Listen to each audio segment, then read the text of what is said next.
시편 25편 12절로 15절까지의 말씀을 함께 봉독하도록 하겠습니다. 시작. 여호와를 경외하는 자 누구냐? 그가 택할 길을 그에게 가르치시리로다. 그의 영혼은 평안히 살고 그의 자손은 땅을 상속하리로다. 여호와의 친밀하심이 그를 경외하는 자들에게 있으며 그의 언약을 그들에게 보이시리로다. 내 눈이 항상 여호와를 바라보면 내 발을 그물에서 벗어나게 하실 것이미로다. 아멘. 우리에게 참 반가운 손님이 오신 것 같습니다. 제가 오늘 예배 가운데 본 적은 처음인데 아까 2부 예배 때 말씀하셨던 분이 우리 가운데 오셨네요. 예, 아시겠습니까? 살짝 뒤를 보시면은 그 주인공이 있습니다. 우리 그분 보시면서 한번 인사를 했으면 좋겠습니다. 사랑하고 축복합니다 라고 인사했으면 좋겠습니다. 우리 좀 박수치기면 좀 크게 치시죠. 잘 오셨습니다. 네, 환영합니다. 예, 감사합니다. 오늘은 사실 그동안에 계속 제가 연재로 설교했던 성령의 열매로 이제 여러분께 하나님의 은혜를 나누려고 했었는데 아무래도 때가 때인 만큼 추석 때 아니겠습니까? 그런 만큼 또 이렇게 풍성한 하나님의 복을 나누는 게 좋겠다 싶어가지고 하나님의 복이 우리에게 어떻게 오시는지 또 어떻게 주시는지에 대해서 함께 나누고자 합니다. 자, 오늘 주제는 오복백가입니다. 오복백가. 사실 여러분들 눈치채신 분들은 알겠지만은 사실 좀 사자성어가 좀 잘못된 거 아닌가 싶으실 거예요. 아니 오곡인데 왜 오복이라나 싶으실 것입니다. 자, 오복백가, 그 오복백가 충만하고 풍성한 한가위 되세요라고 인사하지 않습니까? 그 오곡은 5가지 곡식을 이야기합니다. 백과는 100가지의 과일을 얘기하죠. 그래서 이 5가지 곡식과 100가지 과일이 풍성한 계절을 여러분들 누리세요라고 이렇게 인사를 하는 것이죠. 그런데 제가 이 말씀을 준비하면서 하나님께서 하나님을 경외하는 자에게 주시는 5가지 복을 나눠야겠다 싶은 마음이 생겼습니다. 그러면서 그래, 오곡백가가 오복백가가 되었으면 좋겠다라는 생각이 들었어요. 여러분 오늘 말씀을 통해서 하나님께 주시는 이 오복을 충만히 누려서 집에 돌아가셔서 이 풍성한 한가위가 여러분 가족들과 함께 나누는 복된 한 주간이 됐으면 좋겠습니다. 네. 자, 오늘 시편 25편은 다윗이 큰 환난을 당하고 있을 때 하나님께 고백했던 그런 기도문입니다. 자, 16절 17절을 보면은 다윗은 이렇게 고백했습니다. 주여, 나는 외롭고 괴로우니 내게 돌이키사 나에게 은혜를 베푸소서. 내 마음에 근심이 많사오니 나를 고난에서 끌어내소서라고 고백합니다. 이 고백을 보면은 아마 다윗은 젊은 시절에 우리가 알지 못하는, 특히 이 시편 25편에서는 알 수 없는 그런 죄를 하나님께 지었던 것 같습니다. 7절과 12절에 보면은 이런 내용이 있어요. 여호와여, 내 젊은 시절의 죄와 허물을 기억하지 마시고 주의 인자하심을 따라 주께서 나를 기억하시되 주의 선하심으로 하옵소서. 여호와여, 나의 죄악이 크오니 주의 이름으로 말미암아 사하소서라고 이렇게 기도를 합니다. 아마 다윗이 젊은 시절에 하나님의 율법을 잊어버리고 자기 욕심대로 살다가 실패하고 또 그로 말미암아 큰 어려움에 빠지게 되니까 그때 마지막으로 지푸라기라도 잡고 싶은 심정으로 하나님께 나와서 하나님께 이렇게 간구드렸던 것 같습니다. 주여, 주의 이름으로 말미암아 내 죄를 사하여 주옵소서라고 기도했던 것 같습니다. 그렇습니다. 참된 소망이란 것은요, 우리가 이 세상에 대한 완전한 절망부터 솟아나는 것을 여러분이 믿으시기 바랍니다. 이 세상에 대한 어떤 소망들, 이 세상에 대한 우리의 어떤 희망들, 또 이 세상으로부터 어떤 것을 받고자 하는 그 욕심들, 그런 것들이 다 헛된 것이다 라고 깨달아졌을 때 거기서부터 하나님께 주시는 참된 소망이 솟아나와서 우리를 충만케 합니다. 그랬을 때 하나님을 우리가 찾아가게 되죠. 그리고 그때 하나님을 만나게 되는 줄 여러분들이 믿으시길 바랍니다. 자, 탕자처럼 이 세상에 대해서 가졌던 모든 꿈과 미련이 다 깨어지고 그때 절망을 맛보았을 때 비로소 하나님을 찾게 된 것처럼 지금 다윗은 그렇게 하나님께 나왔던 것이죠. 이렇게 하나님께 다시 찾을 수 있도록 내가 죄악 가운데 있음을 깨닫게 하는 것이 바로 하나님을 경외하는 것입니다. 하나님을 경외하는 그 말은 무서워 떨다라는 의미가 있죠. 그러면 과연 무서워 떨다, 그럼 누구를 향해서 무서워 떨고 있는 것일까요? 하나님에 대해서 무서워 떨고 합니다. 근데 정확한 의미는 죄를 짓지 않도록 하기 위해서 하나님을 무서워 떨게 우리가 마음에 여기고 있어야 된다는 것이에요. 이해되십니까? 그러니까 내가 죄를 짓고 싶어요.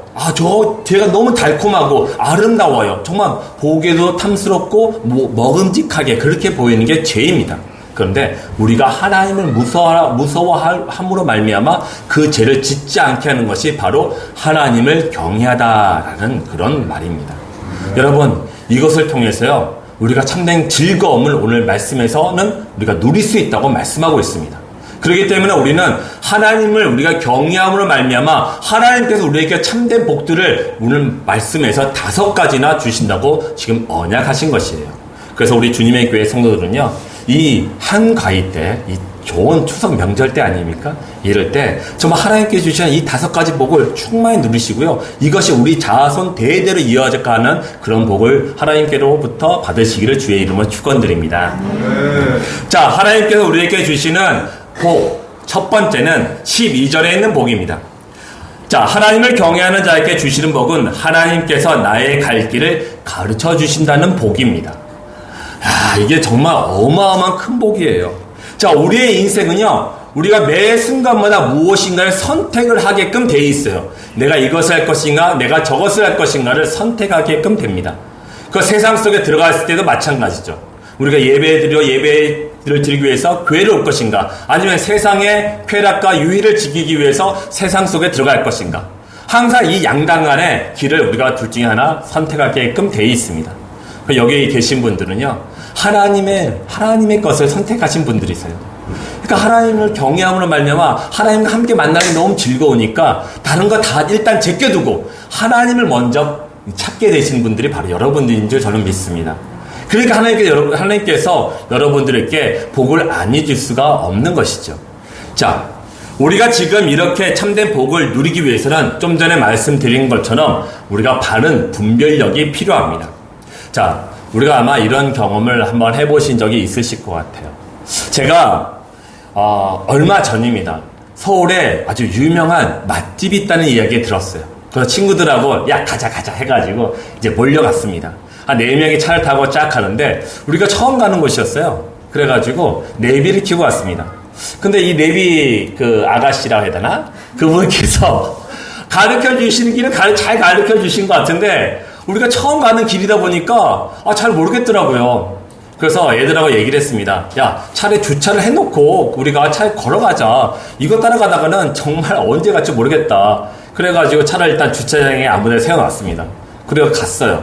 갔는데 역시 우리들의 예상하고 또 다르더군요. 이 차로 가서 내비를 보고 가는 거하고 걸어서 또 이 내비를 보는 거하고는 또 차원이 다르더군요.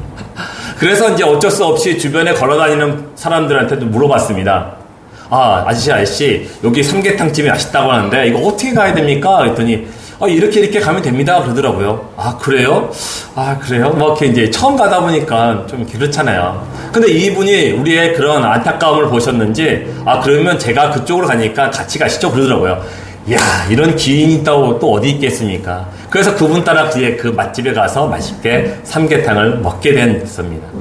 자, 여러분, 제가 단편적으로 여러분에게 한 가지 예화를 드렸지만은 우리가 인생을 살아가다 보면 이런 기인들을 만날 때가 있어요. 그리고 그 사람들이 바로 우리의 삶의 인도자가 되고 또 우리가 이루고자 할 때 그 사람들의 도움을 받아서 우리가 어떠한 일들을 이룰 수 있게 되는 경우가 허다하게 많이 있습니다. 생각해 보십시오. 우리가 어렸을 때부터 지금까지 여러분들은 누구의 도움으로 이 자리에 와 계시는 것일까요? 첫 번째는 부모의 도움이실 것입니다.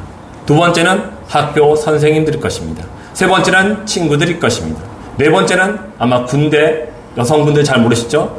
군대 가서 여러 차례 맞다 보면은 정신 차리게 됩니다. 그래가지고, 딱 들어오죠. 물론 약반은 24개월밖에 안 됩니다. 18개월인가 요즘요? 18개월인가? 어쨌든, 군대 생활 요새 18개월 정도밖에 안 되는데, 한 18개월 정도밖에 정신 못 차리고 나오면 군기 쫙 빠져가지고요. 별별 없어도 되는데, 어쨌든. 어쨌든, 살아가다 보면은 그 이후에 직장 생활에서도 또 많은 사람들의 도움을 받고, 이제 성장을 되고, 나이가 들었으면 이제 자녀들의 도움을 받고, 이제 또 살아가게 됩니다. 그러고 보면요, 일평생 우리는 홀로 살아갈 수 없습니다. 분명하게 누군가의 도움을 받고 지금 살아갈 수밖에 없고, 현재 이 자리 또한 여러분들은 누군가의 도움을 받고 이 자리에 계신 걸로 여러분들 믿으시기 바랍니다. 그러므로 우리는 날마다 이와 같은 사람, 다시 말해서 우리 구주 예수 그리스도의 도우심을 받으셔야 됩니다. 성경에서는 보혜사 성령 하나님이라고 말씀하고 계십니다.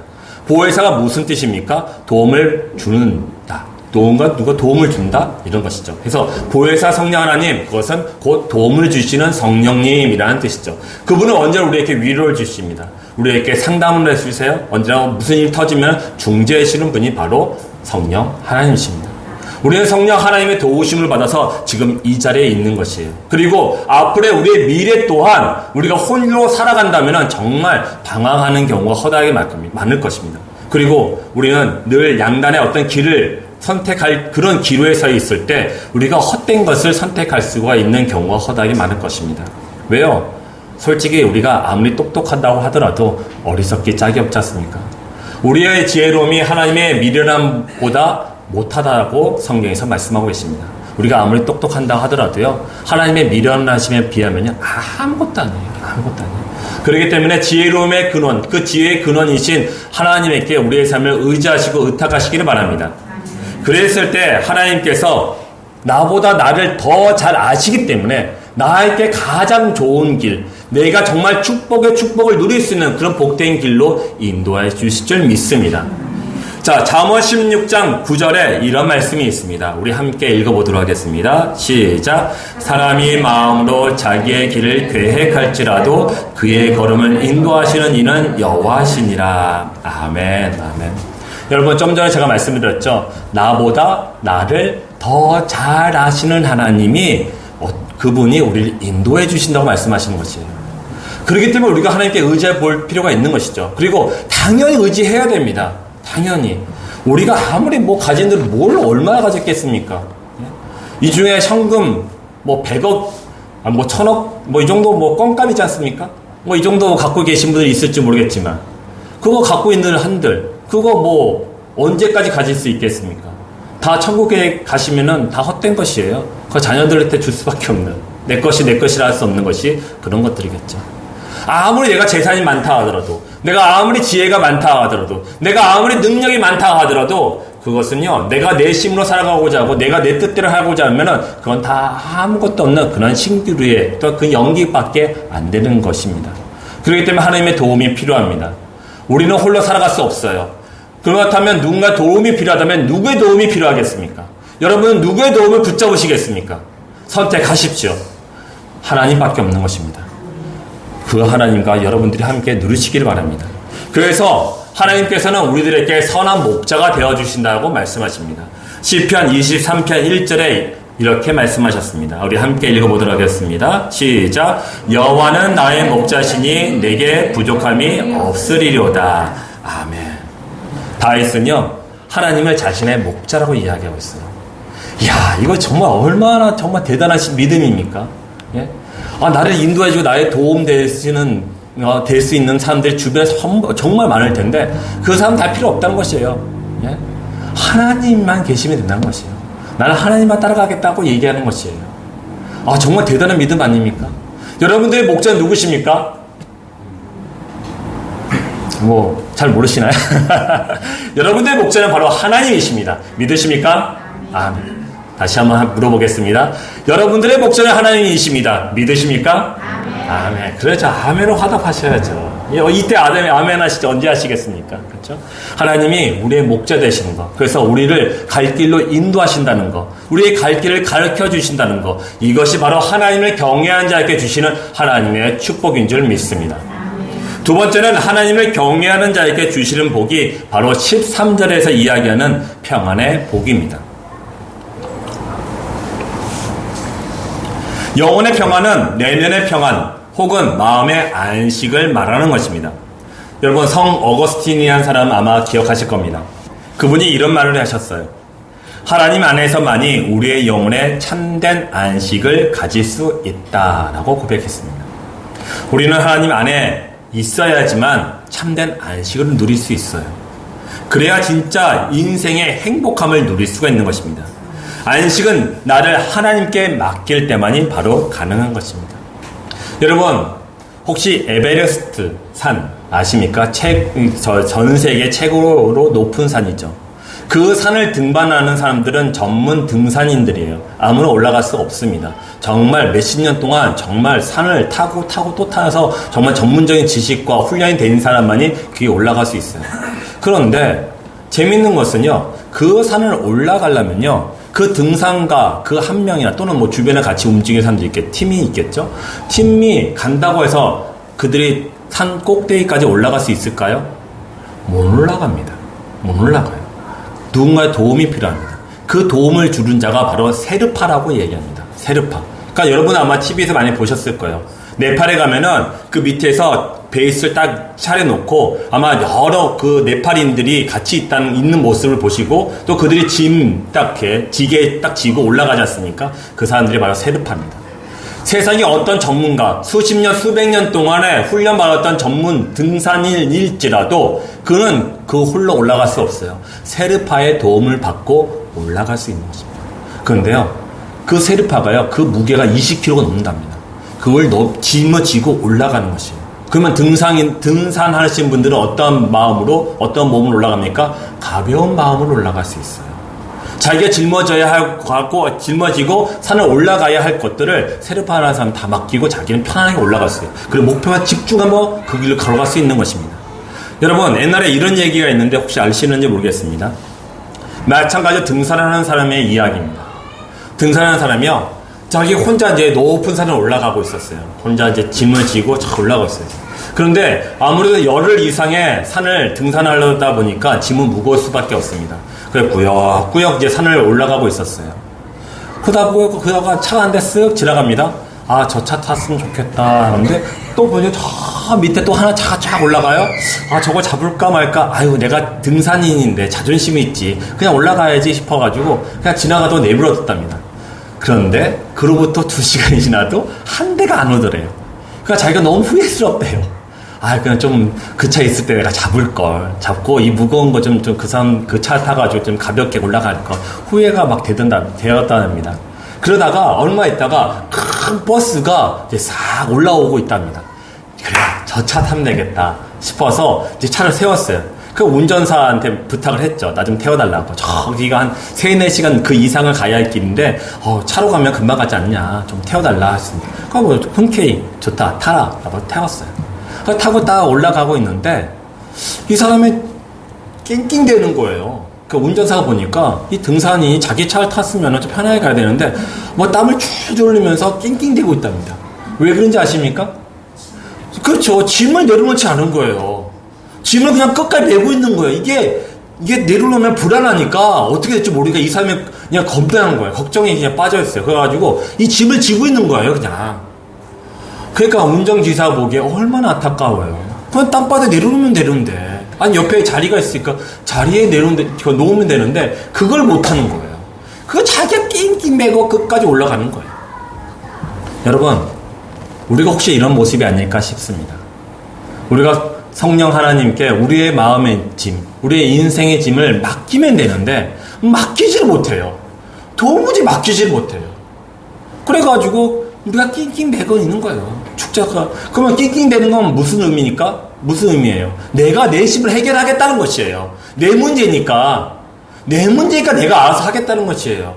그런데 하나님께서는 그렇게 하시는 게 아니에요. 지금 너가 내 안에 있으니까 네가 갖고 있는 인생의 질문들, 인생의 문제들, 어떤 너희 갖고 있는 고민들, 걱정들, 염려들 내게 맡겨라고 말씀하고 계십니다. 그런데 그걸 못하고 있는 거예요. 그러면 이게 믿는 겁니까? 이분은 믿는다! 아멘, 아멘 하고 있어요. 주여, 주여 하고 있어요. 근데 내 인생의 문제를 하나님께 맡기지 못한다면은 그것이 우리가 믿는다 하지만 믿는 것입니까? 하나님께서는 지금 이 말씀을 통해서 말씀하시는 것입니다. 너희들 평안하기 바란다. 그 평안하기 위해서는 한 가지밖에 없습니다. 우리가 갖고 있는 인생의 미래에 대한 어떤 걱정, 염려, 근심들을 또 자녀들에 대한 것들, 내 인생의 미래들, 그 모든 것들을 내게 맡겼을 때, 하나님께 맡겼을 때만이 참된 복이 임한다고 오늘 말씀하신 줄 믿습니다. 여러분, 이 믿음을 가지시기 바랍니다. 그래야 언제 예수 그리스도를 믿는 것이에요. 그렇지 않다면 믿는다 하더라도 우리는 예수님께서 우리들에게 말씀하신 것처럼 주여 주여 하는 자들마다 다 천국에 갈 것이 아니라라고 말씀하신 것이 우리의 인생각을 드러날 수밖에 없는 것입니다. 이런 안타까움에 여러분들이 빠지시지 않기를 바랍니다. 여러분들 끝까지 하나님께 맡기십시오. 그분을 믿으십시오. 예수님만 믿으십시오. 그것이 참된 우리에게 평안을 주시고자 하는 하나님 아버지의 마음인 줄 믿습니다. 이것이 바로 하나님을 경외하는 자에게 주시는 하나님의 복인 것이죠. 세 번째는 하나님을 경외하는 자에게 주시는 복은 13절에 자손이 잘 되는 복입니다. 13절을 보면은 하나님을 경외하는 사람의 자손이 땅을 상속받는다고 합니다. 이 말씀은 풍요롭게 먹고 사는 문제로 자손들이 고통을 받지 않는다는 말씀이에요. 자, 시편 37편 25절에서 26절에 있는 말씀인데 우리 한 목소리 한번 봉독하도록 하겠습니다. 시작. 내가 어려서부터 늙기까지 의인이 버림을 당하거나 그의 자손이 걸식함을 보지 못하였도다. 그는 종일토록 은혜를 베푸고 꾸어주니 그의 자손이 복을 받는도다. 아멘. 자, 25절. 전 25절 말씀이 너무 좋아요. 왜 좋은지 아세요? 이 보면요, 내가 어렸을 때부터 늙을 때까지, 그러니까 오랜 세월 살아보면서 내가 깨달은 게 한 가지가 있는데 그게 무엇이냐면은 의인은 버림을 받지 않아. 의인은 고통과 고난과 어려움을 당할지라도 절대로 하나님으로부터 버림을 받지 않아. 내가 그거 경험해봤거든. 또 주위에 있는 사람들이 그렇게 살아가는 건 내가 봤거든. 그래서 의인은 믿음으로 말미암아 살리라고 하나님께서 말씀하셨거든. 그래서 하나님께서는 절대 의인의 길을 걸어가는 자들에게는 고난이 있을지라도 버림을 당하지 않아. 그리고 더 큰 축복이 있어. 그게 뭔지 알아? 너희들이 그렇게 하나님을 의지하고 의탁하고 하나님 믿음으로 의인된 삶을 살아가니까 너희 자손에게 하나님께서 복을 주시는데 걸식하지 않도록 하시는 복을 주셨다는 거야. 여러분, 저는 이 말씀 너무 좋아요. 내가 지금 이런 얘기하면 교만할지 모르겠지만 만약에 제가 의인의 길을 걸어가고 있다면은 내 때는 하나님께 주시는 큰 복을 누리지 못할지라도 내가 궁핍하고 궁색하게 짝이 없이 살지라도 내 자손 대대는 어떻게 살 것이다? 저는 먹고 사는 문제 걱정 없이 살 것이라는 믿음이 제 안에 있기 때문에 저는 이 말씀이 너무 좋아요. 여러분, 이 말씀 믿으시기 바랍니다. 여러분, 그리고 여러분 정말 그래서 믿음대로 살아가시길 바랍니다. 우리 주님의 교회 성도들은요, 이 믿음으로 말미암아 자신이 하나님께로부터 버림을 당하지 아니할 것이며 또한 여러분들의 자손은 대대손손 복을 누리게 될 줄 믿습니다. 이 믿음으로 살아가시기 바랍니다. 조상의 신앙이 후손에게 복으로 상속된다는 말씀은 출애굽기 20장 5절에서 6절에도 또 한 번 말씀하십니다. 우리 한번 또 읽어볼까요? 출애굽기 20장 5절에서 6절의 말씀입니다. 시작. 그것들에게 절하지 말며 그것들을 섬기지 말라. 나의 하나님 여호와는 질투하는 하나님이듯 나를 미워하는 자의 죄를 갚되 아버지로부터 그들에게 이르게 할 거니와 나를 사랑하고 내 계명을 지키는 자에게는 천대까지 은혜를 베푸느니라. 아멘. 여러분, 이 말씀 잘 보면요, 하나님은 우상 숭배하는 자에게는 죄로서 그들에게 벌하신다고 말씀하셔요. 그런데 아버지가 정말 하나님을 잘 섬기는 자의 그 자손은 언제까지 그것을 베푸신다고 말씀하시니까 천대까지요. 천대. 일반적으로 우리가 한 세대를 몇 년을 잡습니까? 대충 한 40년은 잡지 않습니까? 30년인가요? 그런가요? 30년을 잡지 않습니까? 그는 1000대로 간다면은 3000년이에요. 3000년. 야, 이보다 큰 축복이 어디 있습니까? 그리고 내 아들이 또 하나님을 잘 섬겼어요. 또 그로부터 또 1000대일 거 아닙니까? 내 손자가, 내 증손자가, 내 고손자가 계속 갈 때마다 또 1000대 될 거 아닙니까? 이야, 그러면 영원히 내 자손들은 나를 얼마나 기뻐하겠습니까? 우리 할아버지의 그 할아버지가 하나님을 잘 믿어가지고 지금 우리가 이렇게 복을 받고 있어. 이게 하나님께 주신 우리의 축복인 줄 정말 우리가 믿어야 할 것이야 라고 생각할 거 아닙니까? 여러분, 정말 이 말씀 보면서 우리는 웃음을 펴야 돼요. 정말 웃으면서 하나님께 감사드려야 돼요. 이렇게 기쁜 소식이 어디 있습니까? 이게 정말 복음 아니겠습니까? 하나님께서 하나님을 경외하는 자에게 주시는 복은 자손이 잘 되는 복입니다. 자, 네 번째는 하나님을 경외하는 자에게 주시는 복은 14절에 하나님과 친밀해지는 복입니다. 자, 하나님은 하나님을 경외하는 사람과 아주 친밀하게 대화를 하기를 원하고 계십니다. 하지만 우리 마음 가운데 율법적인 신앙을 가지고 있다면 우리는 하나님과 친밀한 교제를 할 수가 없어요. 할 수가 없어요. 왜요? 하나님 무섭다고 생각하거든요. 그리고 나와 상관없다고 생각하거든요. 여러분 그거 아시죠? 만약에 할아버지들이 손자나 손녀를 만날 때마다 혼내시거나 잔소리 하시면은 손자, 손녀가 할아버지한테 와서 할아버지 하고 막 뛰어오던가요? 혼내는 할아버지한테 뛰어오던가요? 안 그래요. 안 그래요. 예? 할아버지가 막 혼내고 막 그래봐요. 두 번 다시 잘 안 가려고 그래요. 엄마한테 탁 달라붙지 안 가려고 합니다. 마치 바리새인들이 그와 같이 했다는 것이에요. 하나님은 사랑의 하나님이세요. 그런데 이 바리새인들이 가지고 있었던 하나님은요, 정말 무서운 하나님이었어요. 맨날 오면은 하늘 저 높은 곳에서 그 불꽃 같은 눈빛으로 낮고 낮은 무리들에게 그 눈빛으로 감찰하신 하나님인 줄 그들이 믿고 있었어요. 그러니까 뭐 벌벌 떨었어요. 하나님에 나가기 싫었어요. 그럼 나갔어요. 왜요? 안 가면 죽음을 당하니까. 죽기 싫어 나간 거예요. 송아지가 도살장에 끌려가기 싫어가지고 막 잡아 들들 매듯이. 그러니까 하는 이 바리새인들이 갖고 있었던 그 마음을 어떻게 했겠습니까? 특별히 그런 바리새인들은요, 예수 그리스도의 그 행하심을 도저히 이해하지 못했어요. 여러분 다 아시는 말씀이에요. 누가복음 13장 15절에 17절에 나오는 내용인데요. 18년 동안 등이 굽어가지고 고통 가운데 귀신 들려서 고통 가운데 있던 어떠한 여인이 있었어요. 그런데 그 여인을 딱 보는 순간에 예수 그리스도가 가서 안수하시면서 그 병을 다 깨끗하게 낫게 해주셨어요. 그런데 주변에 있던 바리새인들이 예수님을 공격하기 시작했어요. 왜 공격했죠? 너희가 왜 지금 안식일인데 왜 이 병을 낫게 하느냐는 것이에요. 지금 안식일인데 지금 예배 드리고 있는데 너는 지금 왜 그런 일을 행해서 너는 일을 하냐고 지금 예수 그리스도를 죽이려고 하고 있는 것이에요.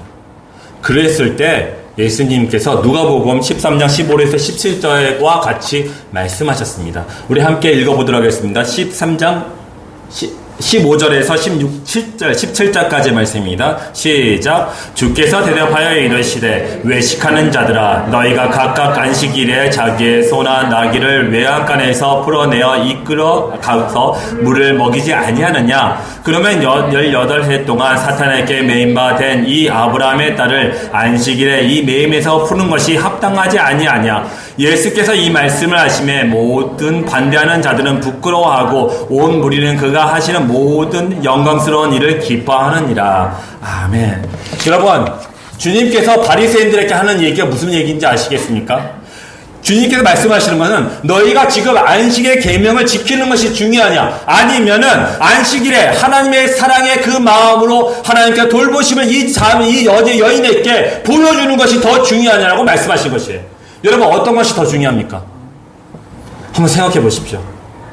예수님은 안식일의 주인이라고 하셨어요. 그럼 무슨 말입니까?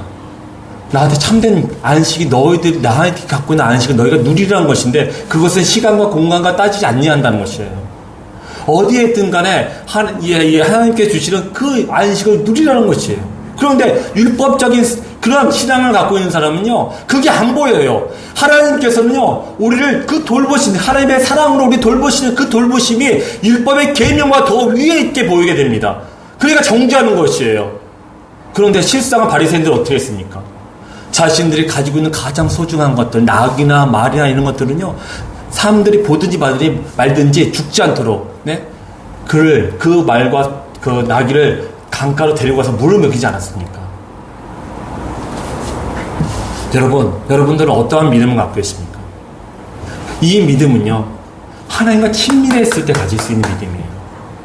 예수 그리스도가 하나님의 아들이기 때문에 아버지가 어떠한 분이신지 다 알고 아버지의 속마음까지 예수 그리스도가 다 알기 때문에 그 사랑의 사귐이 그 두 분 가운데 있기 때문에 예수 그리스도가 이렇게 말씀하신 줄 믿습니다. 여러분, 이런 친밀한 관계가 여러분들에게 하나님께서 주신 줄 또한 믿습니다. 이 믿음을 가지십시오. 하나님은 지금도 여러분들이 각자의 이름을 부르시고 지금 찾으신 줄 믿으시기 바랍니다.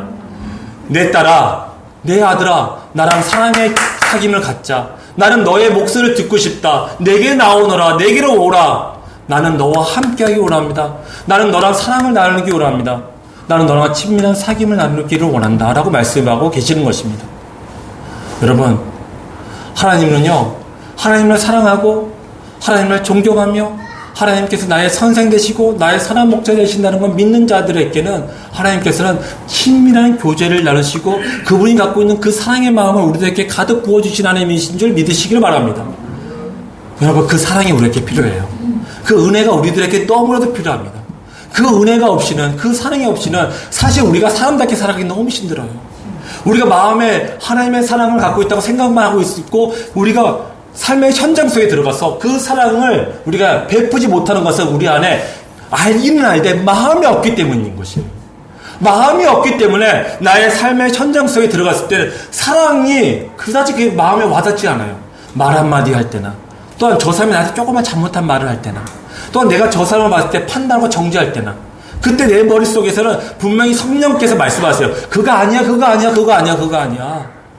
저 사람의 눈을 바라봐. 저 사람의 영혼 가운데 있는 하나님을 바라봐. 너 안에는 들보를 먼저 생각하고 저 사람의 틱틱을 가지고 저 영혼을 정죄하지 마. 라고 성령께서 말씀하시는데 우리는 그 양심의 가치에 귀를 기울이지 않아요. 왜? 내 욕심이 더 크기 때문에. 내 생각의 기준이 더 크기 때문에. 내가 갖고 있는 것은 율법적인 신앙이기 때문에. 하나님을 경외하는 자에게 주시는 축복은 하나님과 친밀한 교제를 나누시게 하는 복인 줄 믿습니다. 다섯 번째는 하나님을 경외하는 자에게 주시는 복은 14절에 언약을 확신케 하는 복입니다. 자, 신앙생활에서 우리가 중요한 것들이 여러 가지가 있어요. 그 중에 한 가지가 바로 하나님의 언약입니다. 자, 하나님의 언약 여러 가지가 있어요. 정말 너에게 아까처럼 뭐 복의 복을 더할 것이다, 여러 가지 복들을 주셨어요. 내가 의로운 손으로 너를 더 안수할지니 너가 하는 모든 일이 청통케 될 것이다. 여러 가지들이 있어요. 그런데 중요한 것은 여러분들이 알고 있는 그 말씀의 언약들을 지금 붙잡고 있고 있냐는 것이에요. 언약을 붙잡고 계십니까? 언약에 대한 확실한 믿음이 갖고 계십니까? 날마다 1년 내내 1000번 이상을 예배 드리고 있는데 그때마다 하나님께서 여러 가지의 언약을 우리에게 주셨습니다. 내가 너 예수 그리스도를 잘 믿고 그의 말씀대로 순종하는 삶을 살아가면 너의 삶의 현장 속에서 천국을 경험할 것이다. 그리고 너의 영혼의 끝은 분명히 구원받을 것이다 고 말씀하셨는데 그 말씀의 언약을 붙잡고 지금 과연 말씀대로 순종하고 있는가입니다. 여러분 삶의 현장 속에 어떻게 살고 가십니까? 아직까지도 내 생각 내 마음대로 살고 가십니까? 아, 그래, 그 말씀 참 좋으신 말씀이지. 나한테 평안을 주는 말씀이야. 아, 나는 예수 그리스도를 참 좋아. 아, 나 교회 가면서 예배 드리니까 너무 좋아. 여러분, 교회에서 예배 드렸어요. 근데 예배 드리는데 여러분들 은혜 받기를 원하고 계시지 않습니까? 그쵸? 근데 하나님 입장에서 보면은 무슨 생각을 하실까라고 한번 생각해 봤어요. 우리 성도들은 예배를 드리면서 찬양과 말씀과 기도와 또 성도 간의 교제를 통해서 은혜 받기를 원하고 계시는데 하나님께서는 과연 그렇게 생각하실까? 물론 제 생각이 다를 수 있겠어요. 그런데 하나님께서는 예배 순간, 예배의 그 시간마다 나를 찬양하고 나를 영광스럽게 만들며 나를 존귀케 만들며 하나님을 더욱더 알아가는 지식이 그 순간 하나하나씩 더 쌓여서 하나님을 믿고 의지함을 말미암아 하나님의 말씀에 순종하여 하나님께 주시는 그 언약을 이루어질 거라는 믿음이 확신케 되기를 원하시지 않을까 싶습니다. 여러분, 은혜 받는 게 중요한 게 아니에요. 왜냐하면 우리가 우리의 삶을 통해서 하나님을 예배드리는 게 더 중요한 것이에요. 하나님을 높이는 게 더 중요한 것이에요. 하나님을 더욱더 알아가므로 말미암아 내 믿음이 더욱더 견고케 되고 하나님의 그 믿음을 말미암아 내가 구원의 그 과정 속에서 견인하시는 그 믿음을 우리가 확신을 갖고 있는 것이 더 중요한 것입니다. 하나님을 생각하십시오. 하나님께 집중하십시오. 예배 시간에 내가 은혜 좀 받고 싶어. 나한테 은혜 좀 한번 끼쳐봐. 그러면 은혜 받을 수 있을까요? 안 되는 것이에요. 하나님을 기대하지 않는데 하나님께 나한테 주시고자 하는 말씀이 무엇일까? 내 마음을 귀를 활짝 열고 듣고자 하지 않는데 어떻게 은혜를 받을 수 있겠어요? 네? 그러니까 막 저 같은 사람은 어떻게든 여러분들한테 은혜 끼치려고 막 찬양 부르고 막 이렇게 하는 거 아니겠습니까? 여러분들이 아마 저러한 인간을 생각하지 않는다고 이 자리에서 말씀하시는 가운데 역사하시는 하나님을 기대하신다면 저러한 사람은 뭐 그렇게 중요하지 않아요. 스피커가 뭔 중요하겠습니까? 왜요? 이 자리에서 여러분이 드리는 것은 예배 아닙니까? 하나님께서 하나님을 경외하는 자에게 주시는 복은 바로 언약을 확신케 하는 복인 줄 믿습니다. 여러분, 이제 말씀을 맺고자 합니다. 오늘 설교는 하나님을 경외하는 자에게 주시는 하나님의 5가지 복이라는 주제로 여러분과 함께 나눴습니다. 하나님을 경외하면 하나님께서 우리에게 주시는 복 5가지를 다시 한번 정리해 보겠습니다. 첫 번째는 하나님께서 우리의 갈 길을 가르쳐 주시는 복입니다. 두 번째는 평안의 복입니다. 세 번째는 우리의 자손이 천대까지 복을 누리는 복입니다. 그리고 하나님과 친밀한 사랑의 교제, 사랑의 사귐을 갖는 복입니다. 마지막으로 하나님께서 우리에게 주신 언약을 확신케 하는 복입니다. 사랑하는 성도 여러분, 이 5가지 복은 하나님과 친밀한 사귐을 가지는 자에게 주시는 복인 것이죠. 마지막으로 한 가지 예화를 드리고 말씀을 맺겠습니다. 죄송합니다. 5분만 더 하겠습니다. 자, 영국의 D.L. 무디라는 목사님이 계셨어요. 여러분 아마 다 아실 것이에요. 그분께서 이런 말씀을 하신 적이 있습니다. 영국에서 거리를 걸어 다니는 사람은 대부분 가난한 사람입니다. 돈이 좀 있는 사람은 마차를 타고 다닙니다. 그리고 이들 중에 그 마차 뒤에 시종이 1명 타고 있으면 부자라는 뜻입니다. 그리고 만약 그 마차에 시종이 2명이 타고 있으면 돈이 굉장히 많은 귀족이라는 뜻입니다. 이런 의미에서 우리 믿는 자들은 가난한 사람이 한 명도 없습니다. 왜냐하면요, 우리의 인생에 항상 시종 2명을 데리고 다니기 때문입니다. 시편 23편 6절에 있는 말씀입니다. 우리 함께 읽어보도록 하겠습니다. 시작. 내 평생의 선하심과 인자심이 반드시 나를 따르리니 내가 여호와의 집에 영원히 살리로다. 아멘. 여러분, 하나님의 선하심과 인자심이 우리를 늘 따라다니기 때문에 우리 가운데 가난한 사람이 없는 것이에요. 이런 우리 정말 부자인 것이에요. 부자가 누릴 수 있는 참된 행복은 바로 우리를 따라다니고 있는, 우리를 늘 옆에 보좌하고 있는 하나님의 선하심과 인자이신 줄 여러분들이 믿으시기를 바랍니다. 사랑하는 성도 여러분, 우리에게 가장 큰 재산은 우리와 함께 하시는 주님이십니다. 이 사실을 아는 것이 진짜 예수 그리스도를 믿는 것입니다. 그리고 예수 그리스도를 믿는 사람은 무엇을 가진 사람도 아닙니다. 또 무엇을 많이 아는 사람도 아닙니다. 또 무슨 직분을 갖고 있는 사람도 아닙니다. 정말 예수 그리스도를 믿는 사람은 예수님과 사랑의 친밀한 사귐을 가지고 있는 사람인 것입니다. 그래서 우리 주님의 교회 모든 성도님들은요, 예수님과 사랑의 친밀한 사귐을 이 한가위, 이 추석 명절 때 가족들과 누리시길 바랍니다. 왜? 오늘 하나님께서 여러분에게 복을 많이 주셨잖아요? 이 복을 가지고 집에 가셔가지고 애들한테, 또 친척들한테, 형제들에게, 엄마 아빠한테 좀 나눠주시겠으면 좋겠어요. 용돈도 팍팍 주면서요. 사랑하고 축복합니다. 예, 우리 하나님께서 우리에게 주신 찬송 드리고 우리 함께 기도하고 마치도록 하겠습니다. 찬송가 93장입니다. 예수는 나의 힘이요